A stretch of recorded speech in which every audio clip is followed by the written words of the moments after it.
The Gita begins, especially on this subject, the question, who am I? Dehinosmin yatha dehe komaram yovanam chara.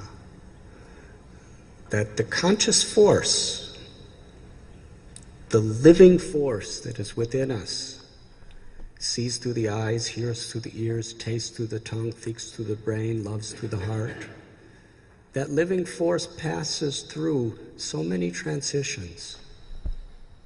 At one time we were little babies, and then we were young children, then adolescents, and teenagers. Then we get old, middle age. We're both 61 years old. And eventually, the body dies. So who is it that was witnessing all of these changes? If you show me a picture of yourself, a photograph of when you're a little baby, I may not recognize you, but that's me. That means I was in that body. The body is compared to a vehicle, or like a set of clothes. And the mind, the intelligence, and the ego is like a subtle set of clothes. Just like we have our pants and shirts, and under that we have our underwear. But we're the person underneath it. The body changes, and the mind's always changing. But who is that witness? That is the Atma, the living force, or the soul. And the Gita explains, Najayate Mariyate Vakadachit. The nature of that Atma is that it is unborn, it is undying, it is eternal. Mamaivam so jiva loke jiva bhuta sanatana. Krishna tells that every living being, that Atma, is part and parcel of God. Just like the sun planet, from the sun planet are unlimited little sun rays. And each sun ray is qualitatively exactly identical to the sun planet, but quantitatively just a little portion. And in the Gita's tradition, this is the nature of the soul. We are part of God. We are eternal. We are light. And within us, our greatest potential is the inner fulfillment of love for God, love for all beings.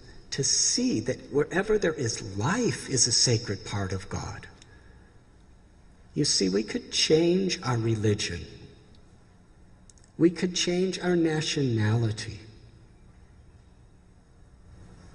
These days, you can even change your sex. So we can change all these things, and our mind is always changing. I think we have that experience. But who am I?